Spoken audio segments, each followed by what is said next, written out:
बहुत समय पहले की बात है। एक जंगल में एक शेर रहता था, पर वह शेर बूढ़ा हो चला था। उसकी शक्ति क्षीण हो गई थी। उसमें इतना बल शेष नहीं था कि जंगल में जाकर शिकार कर सके।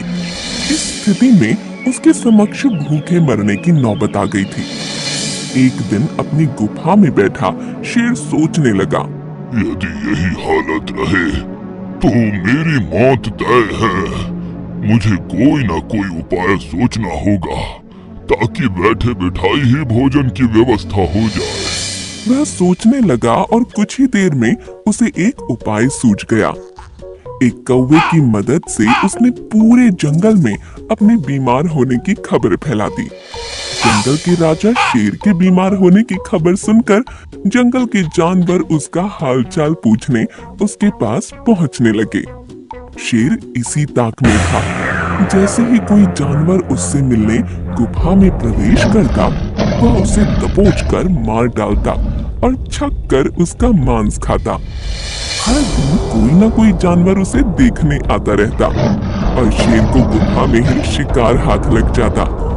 उसके दिन बड़े आराम से गुजरने लगे। अब उसे भोजन के लिए जंगल में भटकने की आवश्यकता नहीं रह गई थी।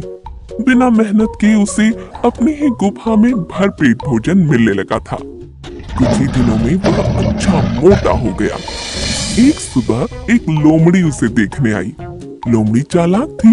वह गुफा के अंदर नहीं गई, बल्कि गुफा के द्वार पर खड़ी हो गई।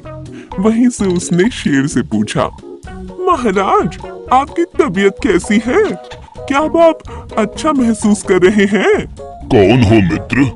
अंदर तो आओ। मैं बीमार बूढ़ा शेर बाहर तक तुमसे मिलने नहीं आ सकता। मेरी दृष्टि भी कमजोर है। मैं तुम्हें यहाँ से ठीक से देख भी नहीं सकता। आओ, मेरे पास आओ। मुझसे आखिरी बार मिल लो। मैं कुछ ही दिनों का मेहमान हूँ। शेर ने फुसलाकर लोमड़ी को गुफा के अंदर बुलाने का प्रयत्न किया। शेर के बोलते समय लोमड़ी बड़े ही ध्यान से गुफा के आसपास का नजारा ले रही थी। शेर की बात खत्म होते ही वह बोली, महाराज, मुझे क्षमा करें, मैं अंदर नहीं आ सकती। आपकी गुफा में अंदर जाते हुए जानवरों के पैरों के निशान तो है, किंतु बाहर आते हुए नहीं है।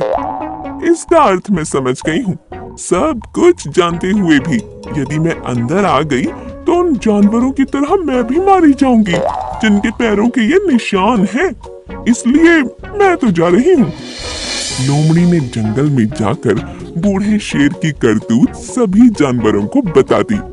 उसके बाद कोई भी जानवर शेर से मिलने नहीं गया। इस तरह अपनी बुद्धिमानी से लोमड़ी ने न सिर्फ अपनी जान बचाई, बल्कि जंगल के अन्य